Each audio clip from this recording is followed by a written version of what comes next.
e vale muito a pena. E a Nilda vai fazer o preparo de hoje. Boa noite, boa noite. O preparo de hoje é do livro Vida Feliz, psicografado por Divaldo Franco, pelo espírito Joana de Ângeles.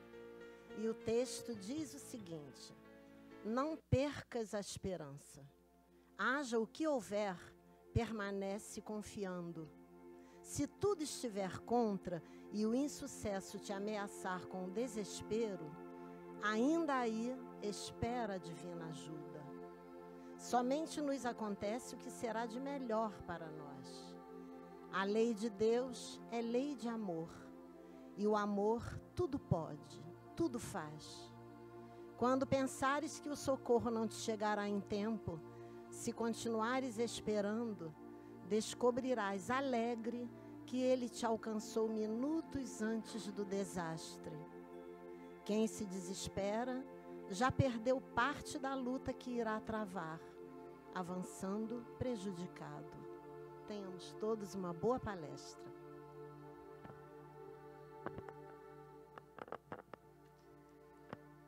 Jesus, amoroso mestre, amigo, benfeitor maior, que nos acolhe nesta noite, serenando os nossos corações, juntamente da nossa mentora Joana de Ângeles, pedimos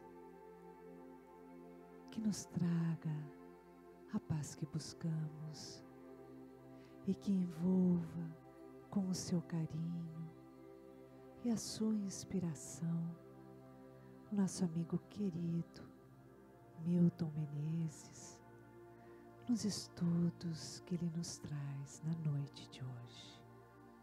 Graças a Deus.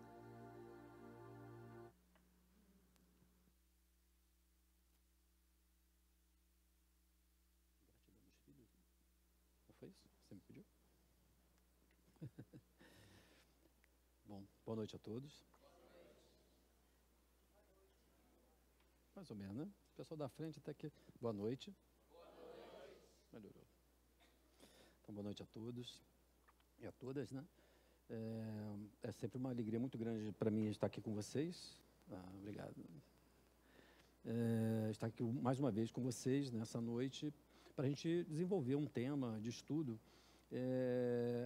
E hoje, em particular, é um tema que eu, na verdade, o pessoal sabe qual é o tema? Porque é um tema um pouco árido, né? É um pouco, assim, mas para estudar, então a gente sempre vale a pena pegar um tema que não tem muito a ver com o dia a dia, para a gente poder estudar à luz da doutrina espírita, né? Você está rindo de quê? O pessoal já está rindo, já sabe o que é? Já, né? Porque a maioria de nós não tem esse tipo de problema. Mas vamos estudar, porque às vezes o pessoal lá fora sofre muito disso, né? O problema das ingratidões dos filhos e os laços de família. Quase ninguém tem esse tipo de problema, né? Ninguém passa por essa situação, mas vamos estudar isso para a gente, de repente, um dia pode ser que a gente precise, né? O nosso objetivo aqui é poder refletir à luz da doutrina espírita, considerando uma visão espiritual do homem, uma visão espírita da vida, aquilo que acontece, as prováveis causas, o que leva muitas vezes alguns de nós a desenvolver essa sensação, essa reação, esse tipo de desgosto diante de uma ingratidão promovida pelos filhos. E isso, claro, leva necessariamente a gente refletir o papel ou o fundamento dos laços de família nessa questão, nessa visão espírita de homem. Quando nós começamos a pensar e a refletir sobre o papel da família, os laços, o fundamento dos laços familiares que nos unem nesse grupo familiar no qual nós reencarnamos, nós podemos começar, inclusive, a entender várias das dificuldades que nós temos em relação ao nosso núcleo familiar. Dentre essas dificuldades, dentre esses aspectos que a gente normalmente pode considerar como um problema, está muitas vezes essa queixa em relação ao que seria a ingratidão dos filhos. Então, para começar a falar sobre isso, eu queria primeiro começar a aquecer com vocês sobre o que nós poderíamos considerar como sendo ingratidão dos filhos. É assim, deixa eu combinar com vocês, né? pessoal que já não me conhece, né? O pessoal que já me conhece, você sabe como é que é, né? Eu falo muito devagar, né? Pausadamente. Quando eu faço uma pergunta e demora para você responder, senão eu mesmo respondo. Né? O que vocês poderiam dizer ou exemplificar como sendo ingratidão dos filhos? Quando ele não faz o que você quer. Não, mas aí é peso, pegou pesado, né? Aí também é demais, né? O que vocês chamariam de ingratidão dos filhos? Eu não vou nem repetir alto aqui para vocês não. O que vocês chamariam de uma ingratidão dos filhos? Aquilo que a gente poderia classificar como uma ingratidão de um filho. Hã? Não tem nenhum problema de ingratidão. Eu sei que ninguém deve ter esse tipo de problema aqui, mas o pessoal lá fora sofre às vezes com isso, né? Em tese, o que vocês acham que poderia ser uma ingratidão, considerada uma ingratidão de um filho? Um reconhecimento. Reconhecimento de quê? Quando um filho não reconhece o quê? O esforço que a gente fez. Isso. O que mais? Qual que seria um exemplo de um ato de um filho que a gente pode fazer? Mas que ingratidão, que filho ingrato? Abandono. Abandono de um filho em relação a um pai, uns pais. Os pais mais idosos ou então com alguma dificuldade, o filho alça voo, fica adulto e aí some, mete o pé. Ofensas. Que tipo assim, né? Não quero saber quais são as ofensas, né? Mas que imagino, né? Mas que tipo de ofensa? O que você está sugerindo com isso?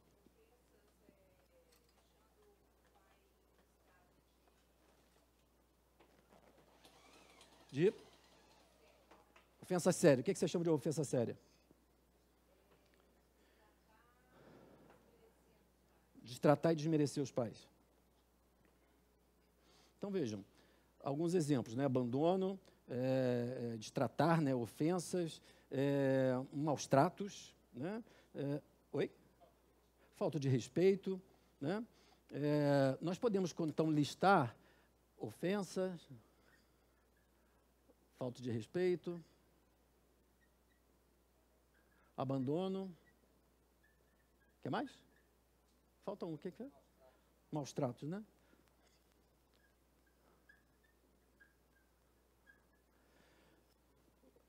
Muitas vezes, nós lidamos com situações como essa e, de um modo geral, principalmente quando nós nos sentimos, somos nós que estamos reclamando da ingratidão, parece sempre justificado, né? Que, de alguma forma, um filho, como é que pode um filho, de repente, abandonar os seus pais, de repente, numa dificuldade, ou destratar, ou ofender, enfim, chegando às vezes até às vezes os maus tratos, ou então um filho que, de uma forma rebelde, começa a questionar, a confrontar de tal forma a família, tornando, por exemplo, o ambiente familiar um inferno, principalmente quando está, por exemplo, na adolescência, com um comportamento que é normal, esperado naquela fase boa, né?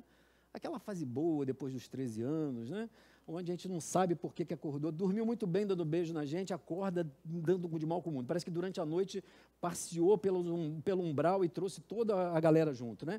A gente não sabe por que aquela oscilação de humor, aquela alteração, aquela mudança de uma crise na personalidade, na forma de comportar, que apesar de ser natural, dentro da psicologia do desenvolvimento, um período natural da individuação, da separação do núcleo familiar, do início das escolhas, acabam muitas vezes chegando aos extremos de comportamentos inadequados, comportamentos às vezes no uso da droga, enfim, de pequenas contravenções, uma forma de confronto que chega muitas vezes a trazer uma desorganização para a família e sendo, inclusive, incompatível com tudo aquilo que a família julga e percebe ter feito até aquele momento por aquele filho.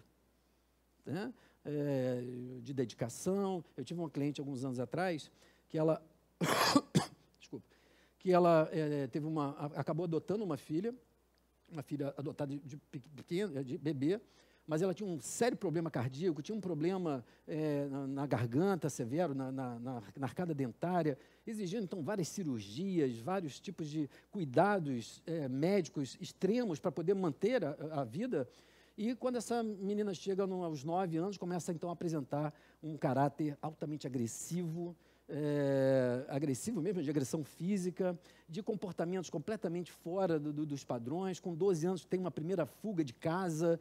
e aí fica 2, 3 dias fora de casa, já com 12 anos, passando então a transformar a vida dessa mãe um inferno. E essa mãe me procura, né, na terapia e fala assim, como é que pode um negócio desse? Eu me doei, né, totalmente a essa filha. Ela sabe que, de alguma forma, se não fossem os meus cuidados, todo mundo falar isso para ela, ela não teria conseguido sobreviver. E é assim que ela me trata, é assim que ela me responde, é assim que ela, de alguma forma, agradece tudo isso que eu fiz.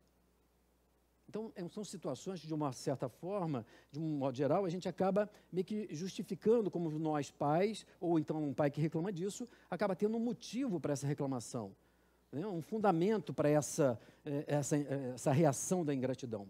Mas quando a gente começa a pensar numa visão espírita de um homem, a gente precisa então começar a pensar o fundamento dos laços de família.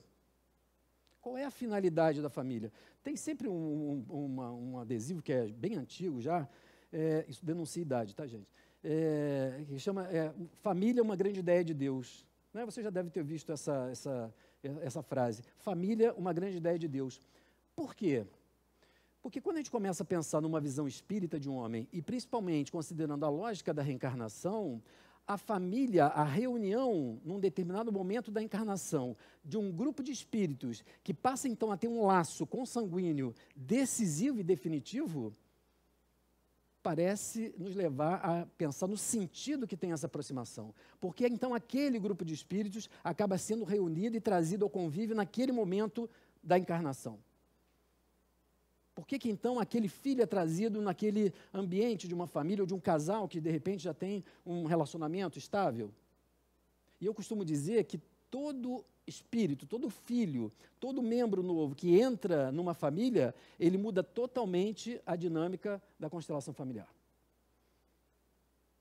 Porque nós estamos então considerando a entrada de um novo espírito naquele sistema, naquele tipo de ambiente. E dependendo do tipo de história que se traga, que aquele espírito traz para esse convívio, ele vai poder disparar, então, uma série de reações que até então, até aquele momento, talvez não aparecessem. E às vezes a gente vê espíritos, crianças que mal acabaram de nascer, mas começam a gerar, inconscientemente, evidentemente, uma série de reações, por exemplo, como o ciúme excessivo do marido em relação à mulher, ou a mulher que passa, então, a se sentir deprimida em relação à entrada daquele espírito no ambiente familiar. Um pai que, de repente, começa a ficar com ciúme de um filho que começa a crescer pelos cuidados que a mãe começa a depositar ou a dedicar àquele filho, que é necessário, mas de uma forma, às vezes, desproporcional, exagerada, que muitas vezes a psicologia tradicional não consegue dar conta de explicar. Por quê? Porque falta exatamente a consideração do que esse laço familiar, do que essa história que cada um de nós traz, pode estar desencadeando naquela aproximação. Isso tem a ver, então, com a visão espírita de um homem, né? Ou seja, quando a gente considera, na visão espírita de um homem, a visão do ser humano que nós temos, isso aqui é um ser humano, né? E esse ser humano, considerando a dimensão espiritual, ou seja, na visão espírita, nós temos, então, que esse homem, esse ser humano, ele tem, então, a dimensão do corpo, a dimensão do corpo físico, da dimensão do nível de consciência de vigília, que nós chamamos, né, do ego. Tem a dimensão do espírito, ou seja, o nível da essência espiritual, a dimensão mais essencial de todos nós, que nós chamamos de espírito. E na doutrina espírita nós vamos falar que esse ser humano, ele tem então essa dimensão intermediária, né, entre o corpo e a dimensão espiritual. Uma dimensão intermediária, semimaterial, etc., que é o perispírito. Né?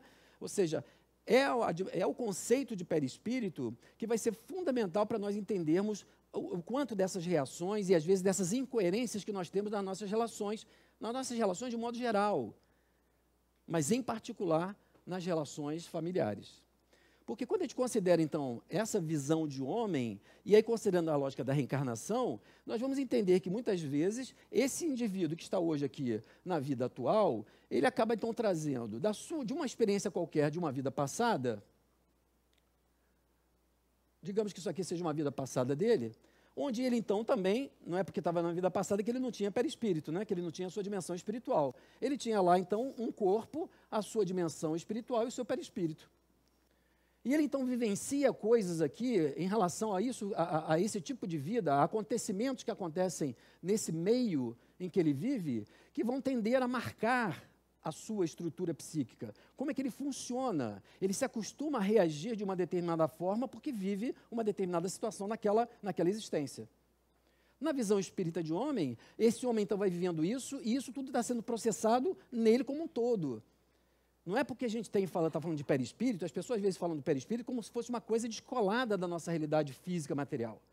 O perispírito está ligado à nossa dimensão física. Então, tudo aquilo que a gente faz, tudo aquilo que a gente reage, as nossas reações, as nossas ações, aquilo que a gente recebe das impressões do que as pessoas fazem conosco, do que a gente vivencia, isso está sendo processado no nosso perispírito o tempo todo. De tal forma que, então, nessa visão espírita de homem, quando esse homem desencarna, ou seja, ele perde o corpo físico, uma consequência importante dessa visão espírita de homem é que ele perde o corpo físico, mas ele não morre. Ele continua vivo. Ele perde o corpo físico, mas continua com os principais atributos de um indivíduo, os principais atributos das funções psicológicas. Ele perde o corpo, mas ele continua pensando, ele continua sentindo, ele continua tendo memória, ele continua tendo vontade, ele continua, inclusive, se relacionando com outros espíritos e, às vezes, até com os encarnados, né? Ele, então, desencarna e tudo aquilo que ele viveu está aqui registrado no seu psiquismo. Ele passa a ser um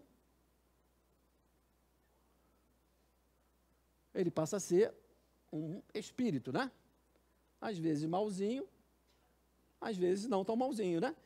Ele perde o corpo físico, mas ele continua, então, com as mesmas características daquilo que ele viveu naquela existência.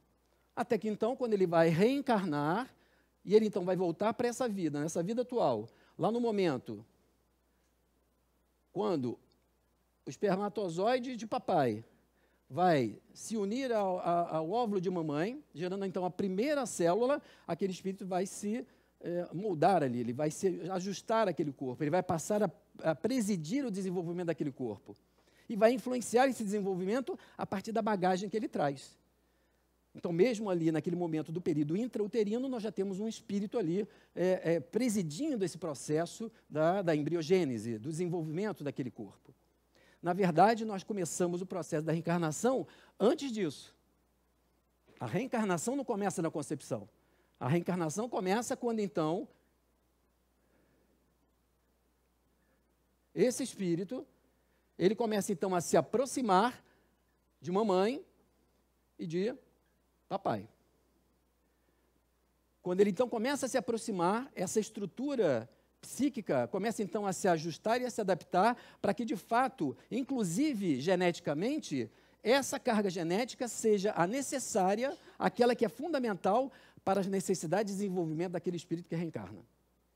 Então, mesmo quando nós estamos nos aproximando energeticamente, espiritualmente do nosso pai e da nossa mãe, nós estamos buscando aquela composição, não só daqueles seres que nós passamos, inclusive, muitas vezes até reencontrar, mas principalmente aqueles que trazem a carga genética, que vão favorecer que o corpo que eu vou ter, ele seja o ideal, que traga a carga genética necessária para tudo aquilo que eu preciso desenvolver naquela minha existência.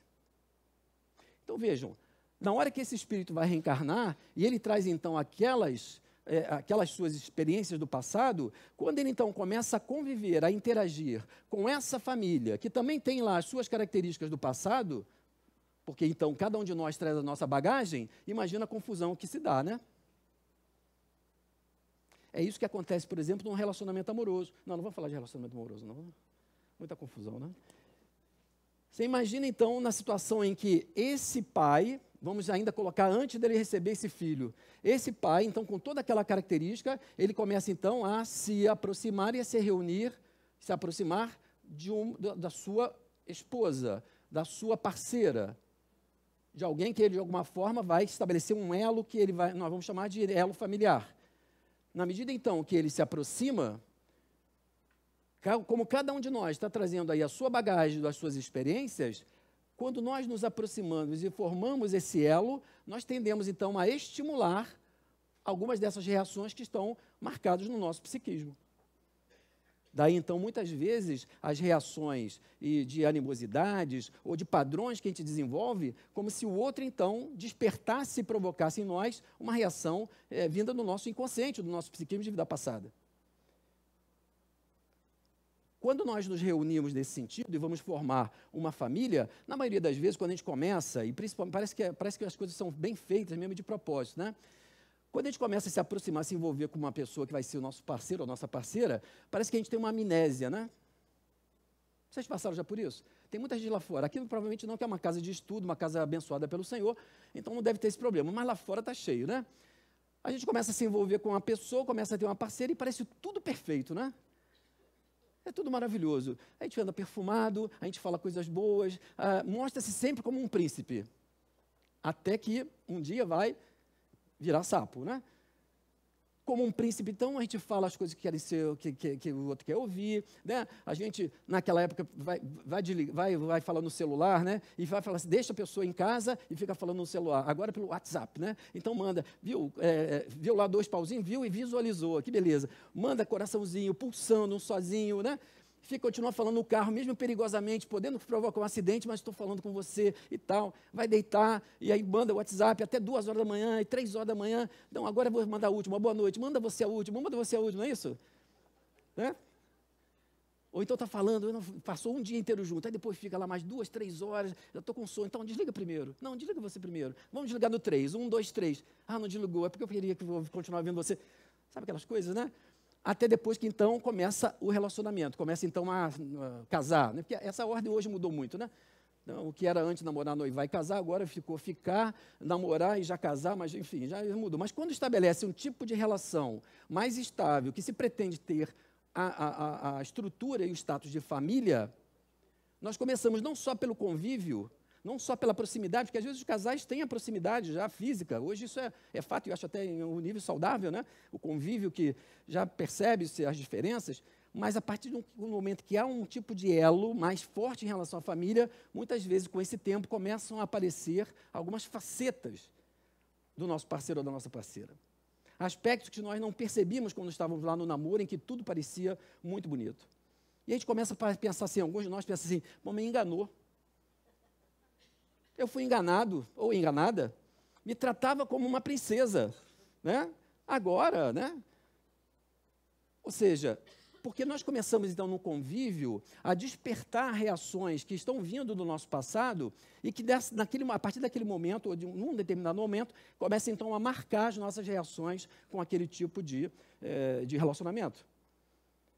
Principalmente, então, quando a gente começa a estabelecer, mas mesmo que a gente estabeleça com alguma harmonia esse relacionamento, quando, então, nós começamos a receber, na proximidade, pela gravidez, um espírito que também está trazendo a sua bagagem.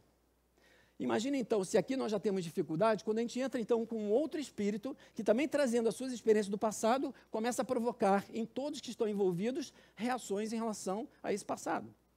Vou dar um exemplo. Imagine, por exemplo, eu estou ficando rouco, né? Minha voz está indo embora, minha voz está desencarnando. Orem por ela. Imaginem, por exemplo, numa situação dessa de passado, que esse homem, que hoje vai ser o filho, ele então disputa uma mulher com um outro homem que está assediando aquela sua mulher, e ele desafia aquele homem para um duelo.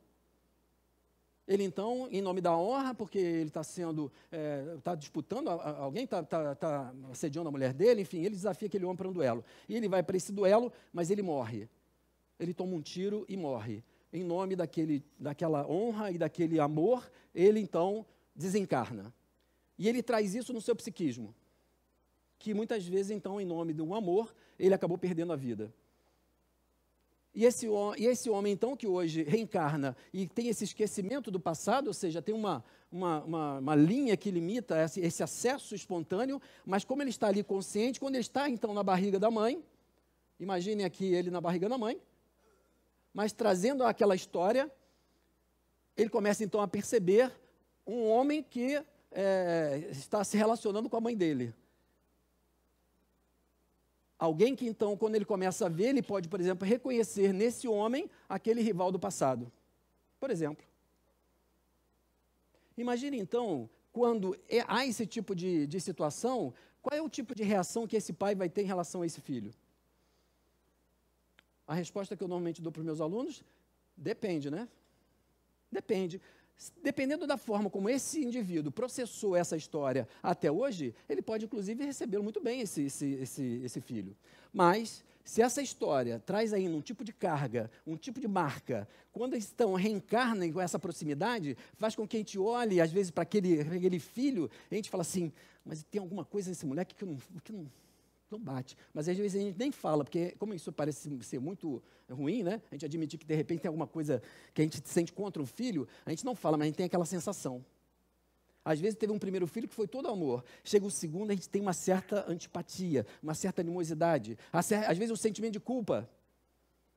Porque se esse aqui foi o que matou aquele filho no passado, ele pode então se desdobrar em cuidados e achando sempre que está devendo alguma coisa, porque não é porque de fato ele está deixando de fazer alguma coisa, mas ele traz na sua consciência um sentimento de culpa, que faz com que ele então se sinta sempre como um cobrado, alguém que deve alguma coisa. E ele então se desdobra num tipo de cuidado, fazendo com que o outro fale assim, é isso mesmo, você me deve. Então a gente vê de repente aquele garoto de 3, 4 anos, que chega e fala assim, eu quero desse jeito. Eu quero porque eu quero. E se não quiser, eu vou espernear aqui. São aquelas crianças que muitas vezes vêm com essa característica de autoridade, comando ou de cobrança, e são capazes de maltratar os pais, de insultar os pais, porque estão trazendo um tipo de reação em relação à proximidade desses desafetos do passado.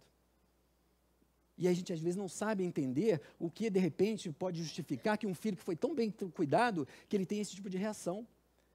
Muitas vezes pode ser que ele esteja trazendo uma reação relativa a esse tipo de passado. E a gente não faz uma leitura, porque a gente faz a leitura no recorte da vida atual. Mas eu me dediquei tanto, eu fiz tudo por ele, eu tratei ele tão bem, por que ele me trata assim? Porque é possível que ele esteja trazendo um tipo de reação ainda de uma situação não resolvida desse passado. Hermínio Miranda tem um livro muito interessante, que foi talvez um dos principais livros que Hermínio Miranda escreveu sobre isso, que chama Nossos Filhos São Espíritos. Onde parece que, por mais que pareça tão óbvio, né, nós às vezes consideramos que o nosso filho, aquele tenro filho que está ali no berço, é um espírito, que traz ali, então, uma carga de experiências, muitas vezes desconhecidas de nós, graças a Deus, porque senão a gente talvez nem recebesse como espírito, como filho. Essa possibilidade do esquecimento favorece que a gente justamente possa receber, e na questão da família, de uma forma muito visceral, de poder cuidar, amar, porque é fruto da nossa carne, a parte do corpo, né? Mas é espírito, é um espírito que está trazendo ali a sua bagagem, e trazendo a sua bagagem justamente para, muitas vezes, voltar a conviver com essas pessoas que esteve no passado. E a gente, às vezes, não percebe isso. E faz uma avaliação só a partir daquilo que a gente consegue enxergar na vida atual, do que a gente fez e do que a gente está recebendo. Só que aqui a gente tem que tomar um cuidado, né? Um cuidado que é importante. Nem sempre isso quer dizer que aquele filho que nós estamos recebendo na família, ele é um desafeto nosso do passado, ou um inimigo do passado, ou alguém que, de uma forma, sofreu na nossa mão. Qual para vocês parece ser, quais são as finalidades da família, desse laço familiar na vida atual? Qual é a principal finalidade da gente poder, então, na família da vida atual, aproximar esse tipo de espírito? Recompor. Recompor o quê? Recompor laços. Resgate. É isso? Resgate de laços? Que normalmente a gente fala isso, né? Está ali, esse filho difícil é para resgatar lá uma relação falida do passado, não é isso? Muitas vezes nós temos esse tipo de situação. Ou seja, alguém então volta ao convívio daquele grupo de espíritos para resgatar aquele tipo de relação. Relações, por muitas vezes, que descambaram para o desamor, para a violência, para a morte, né? Agora, só que nem sempre o objetivo da família é resgate, é reparação. Nós esquecemos que, muitas vezes, a questão da reencarnação é tão complexa que ela traz também como possibilidade a reunião de espíritos no convívio familiar por outros motivos. Por exemplo, de apoio. Apoio. Se eu, então, como um espírito que tenho, naquele ser que desencarnou, que ainda traz uma marca de uma morte tão violenta, eu tenho um amor profundo por aquele espírito, eu então posso, por amor, recebê-lo para que, então, dando o apoio necessário, ele consiga atravessar aquela experiência? ele consiga se desfazer daquela mácula de ódio, de vingança, de revide. E isso não quer dizer, então, necessariamente que o pai seja aquele homem do passado. Mas um espírito, então, rebelde, um espírito, por exemplo, endurecido, um espírito, por exemplo, que no passado, tendo morrido de uma determinada forma, traz uma crença dizendo assim, não posso confiar em ninguém. Imagine, então, uma pessoa que desencarna no passado, descrente da possibilidade de acreditar no ser humano. Porque morreu, às vezes, de uma forma muito difícil e traz essa marca. Pode trazer, então, aqui, achando que não pode confiar nem na mãe nem no pai, que ninguém é digno dessa confiança, porque na mente dele, ninguém é confiável. A gente chama isso, o nosso psiquismo tem uma capacidade de generalização. Então, isso acontece com todos nós, né? Então, se eu tenho lá um relacionamento amoroso no passado, em que um homem foi traído por uma mulher, ele fala assim, essa mulher me traiu, as mulheres não prestam, os homens não prestam. Ele não fala assim, foi aquela mulher que me traiu, ela não presta, ou não prestou, né? Porque pode ser que no outro momento ela preste, né? No sentido da traição. Mas a gente, então, em cima de um evento, a gente generaliza para a espécie, para a classe. Os homens não prestam, sexo é perigoso, dinheiro só traz dissabor. Os homens são violentos. Quando então nós generalizamos e se transforma numa crença e eu reencarno, se eu não posso confiar nas pessoas, quando eu reencarno, eu estou no meio de quê? Pessoas. Então, às vezes, aquele espírito reencarnante ele tem um conflito. Ele gosta da mãe, sente o carinho da mãe, mas ele acha que não pode confiar na mãe. Ele não divide as suas questões com a mãe. Então, muitas vezes, alguém, um casal, uma mãe ou um pai, por amor, pode receber aquele espírito exatamente para poder apoiá-lo no sentido dessa superação, dar suporte necessário para que ele atravesse aquela experiência. Ou então, por exemplo, uma experiência mais difícil, de uma limitação física necessária para o desenvolvimento da aceitação. Então, trazer um espírito que a gente já sabe que, de alguma forma, se o nosso filho vai ter dificuldades mentais, dificuldades físicas, dificuldades de qualquer ordem, pode ser um gesto de amor e não tem nada a ver com resgate. Outra forma e outra finalidade é o que eu chamo de cooperação. Imaginando, por exemplo, um espírito que traz para a vida atual uma missão que tem uma repercussão muito grande na sociedade, num grupo específico de pessoas, tem uma missão de fazer um trabalho significativo no campo da ciência, da saúde, enfim, da religião. Mas, por conta das dificuldades, é preciso ter um núcleo familiar que dê suporte a isso, que coopere para que ele consiga levar a cabo sua missão. Então, nós não temos um resgate, nós temos essas possibilidades que fazem sentido para o laço familiar. Só que nós, muitas vezes, como nós começamos a avaliar a partir apenas da vida, da história biográfica, esquecemos que temos esse tipo de passado que está ali muito complexamente relacionado, a gente começa, então, a avaliar o comportamento, por exemplo, daquele filho, que agora está lá com 12 anos, 13 anos, como sendo de ingratidão. O que nós chamamos normalmente de ingratidão? Alguém falou aqui, quando eu perguntei no primeiro momento. Quando nós achamos que o outro é ingrato, é não grato. Ou seja, nós fazemos alguma coisa e esperamos que o outro agradeça. Na ingratidão, normalmente nós temos a sensação de que temos uma coisa má, num retorno, como paga, de alguma coisa boa que a gente fez. Nós fizemos tanto bem e agora nós somos pagos com alguma coisa má. Uma ofensa, um maltrato, um abandono. Então, como é que pode ele me pagar com esse abandono se eu fiz tudo por ele? Ou seja, nós temos algumas incoerências aí, porque quando nós fazemos e recebemos um filho para ser como nossa responsabilidade, essa é uma condição dada de um amor, que talvez seja o principal exemplo de amor incondicional, principalmente de uma mãe, por conta da própria gestação, de um amor que gera, um amor que dá suporte ao início da existência desse filho. Quando nós começamos a compreender isso, nós vemos que a maioria de nós, mesmo nas relações familiares, coloca condição para amar. Quem de nós já não ouviu isso, né? Noites e noites em claro ao lado do berço. Agora, pontinho, pontinho, pontinho, né? Noites e noites em claro ao lado do berço. Agora, você tem que chegar na hora que eu quero. Você tem que andar com quem eu te indico. Não pode andar com quem você quer. Você tem que chegar na hora que eu estou falando. Como é que você pode fazer isso comigo? Eu tive um cliente que ele falava isso, ele falou assim, doutor Milton, a minha mãe quer que eu faça tudo do jeito dela. E um dia eu chamei os dois para conversar, né? E ela falou assim, não, mas assim, meu filho, você não entende, é para o seu bem. Eu falei assim, eu sei, mãe, mas olha só, na verdade eu preciso aprender sozinho. Meu filho, eu estou falando para você que é para o seu bem. Minha mãe, é para o seu bem. É para o seu bem, cala a boca. É para o seu bem, ponto, acabou. Ponto e basta, né? Ou seja, é para o seu bem. E para o seu bem, você acolhe, você né, aceita. Porque, apesar de para ela realmente ser o bem, ele tinha só 21 anos. Né? Só 21 anos. Ou seja, é claro que é compreensível a segurança, a violência, mas tem algo nesse tipo de domínio que faz com que a gente perca a noção de que a gente pode, tem o dever de educar. Não é à toa que Kardec, os espíritos respondendo a Kardec, eles perguntam sobre essa fase da infância. E os espíritos falam, esse momento é um momento necessário porque como o espírito só vai trazer as suas principais características na adolescência, é por isso que tem aquela fase gostosa, crítica da adolescência, é ali que encerra o processo da reencarnação. Então, até encerrar o processo da reencarnação, o espírito está reencarnando. Então, é por isso que, de alguma forma, ele é mais suscetível dos exemplos, de uma modelagem que pode ser positiva ou negativa.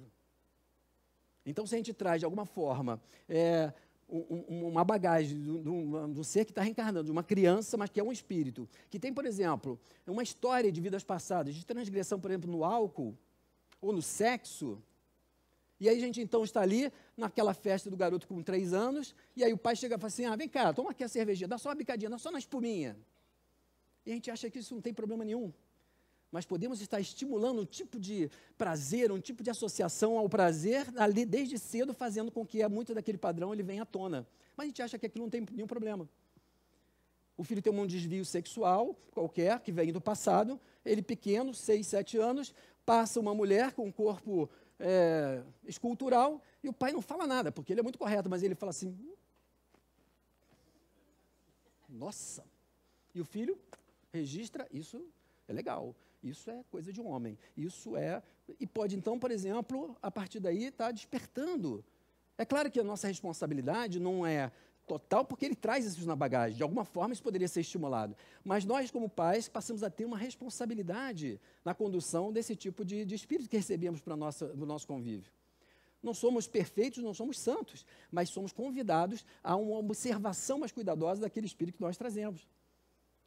Então, quando a mãe então, começa a criar esse tipo de reclamação da ingratidão, quantos de nós já ouviu isso? Que aqui ninguém deve falar isso, mas lá fora o pessoal costuma falar. Um dia você vai ter um filho e você vai saber o que é isso. Você vai ver no dia que eu faltar. Vou precisar morrer para o sujeito poder perceber. Por quê? Porque eu quero fazer que ele enxergue que eu quero o bem dele. Então, na forma como ele me trata, isso é ingratidão. Porque a gente espera, então, muitas vezes, a ingratidão, como a gente está falando aqui, de uma ofensa, de uma falta de respeito, um abandono, um maus tratos, ela não deve ser concordada só porque vem de um filho.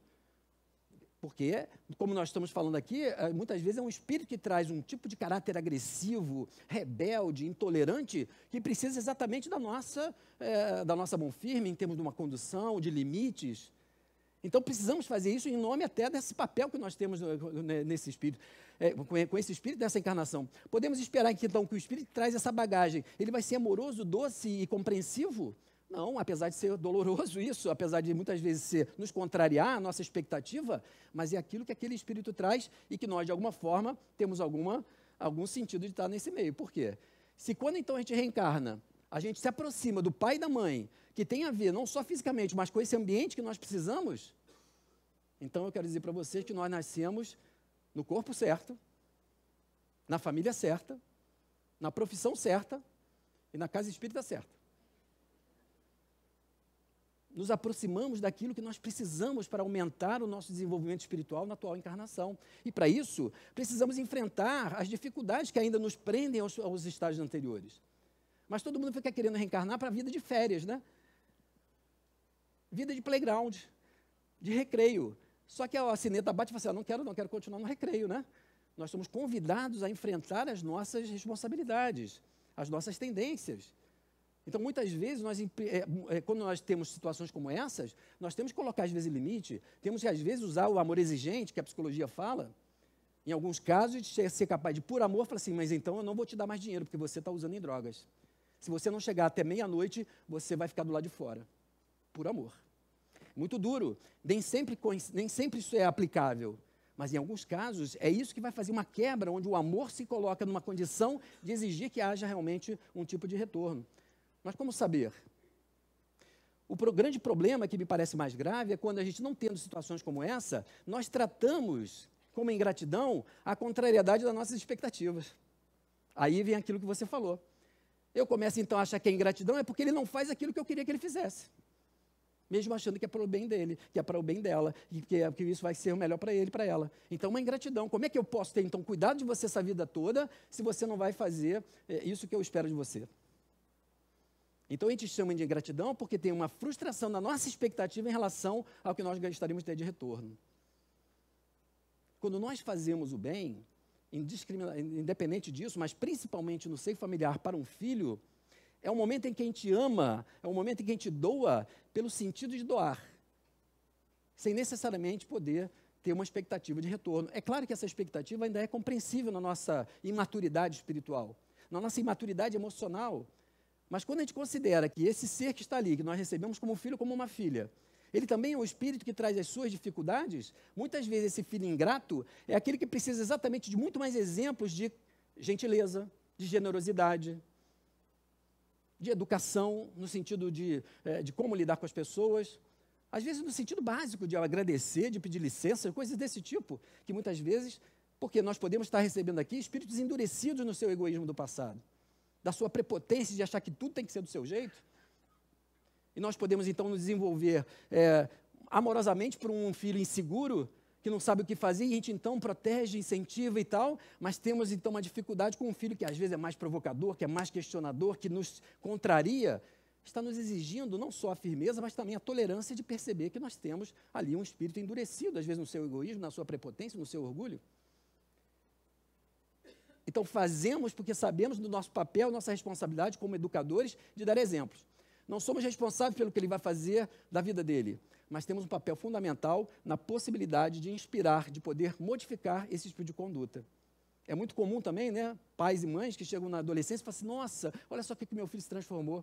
E fala aquela velha, célebre frase, né? Onde foi que eu errei? Onde foi que eu errei? É uma expectativa nossa, e muito reforçada pela psicologia tradicional, de que como o nosso psiquismo, a nossa personalidade tem a ver com a história biográfica, então das duas uma. Ou a gente como pais e mães influenciou geneticamente, ou então pela educação. Então não tem jeito, nós é que somos responsáveis, né? Nós é que estruturamos aquela forma de ser ou daquela forma de reagir. Quando nós pensamos no ser espiritual, isso não nos isenta da responsabilidade, mas relativiza essa responsabilidade, porque aquele espírito tem uma responsabilidade em relação à bagagem que ele traz. E nós, a responsabilidade, desde o início, sermos capazes de preencher essa oportunidade de vida, enriquecer essa vida com bons exemplos, com uma boa formação moral, com discernimento sobre o que é certo e o que é errado. Agora, é claro que nós, muitas vezes, vamos encontrar espíritos endurecidos nesse sentido, e que não vão dar a resposta que nós desejamos, mas é aquela que é possível. E se nós pensamos então nisso, também não é à toa que aquele espírito, que aquele filho ou aquela filha foram ter conosco na nossa encarnação. Isso faz com que a gente tenha uma tranquilidade, inclusive para perceber algumas diferenças do nosso sentimento em relação a alguns filhos. É quase que ingenuidade a gente imaginar que nós vamos amar igualmente os filhos. Porque nós temos diferenças ali de características, mais afinidades, menos afinidades, dessa vida do passado, que muitas vezes fazem com que haja diferenças. Mas a nossa responsabilidade é semelhante. De poder perceber que ali nós temos a necessidade da inspiração de bons exemplos, de uma formação moral, de discernimento, volto a dizer, sobre o que é certo e sobre o que é errado. Mas para isso nós precisamos estar desprovidos dessa expectativa de um retorno que nos agradaria, que parece ser que nos coroaria o nosso êxito no nosso esforço. O nosso esforço ele faz sentido para nós que fizemos esforço, não pelo agradecimento que a gente pode ter em relação ao retorno dele. Nós fazemos pelo sentido que temos, que faz para nós, de termos um filho, de amarmos nosso filho e podemos dar o nosso papel, a nossa contribuição na formação, na sua existência atual. Quando a gente olha para isso, mesmo as situações mais difíceis, nós vamos olhar como espíritos, às vezes adoecidos, que estão a nossa responsabilidade, como cuidadores e enfermeiros que devem zelar por aquele espírito. Se temos a oportunidade de receber aquele espírito afim, aquele espírito amoroso, então vamos recheá-lo mais ainda de amor, mas nunca necessariamente criando a expectativa sobre a resposta que ele pode dar em relação àquilo que nós fizemos por ele. Muita paz.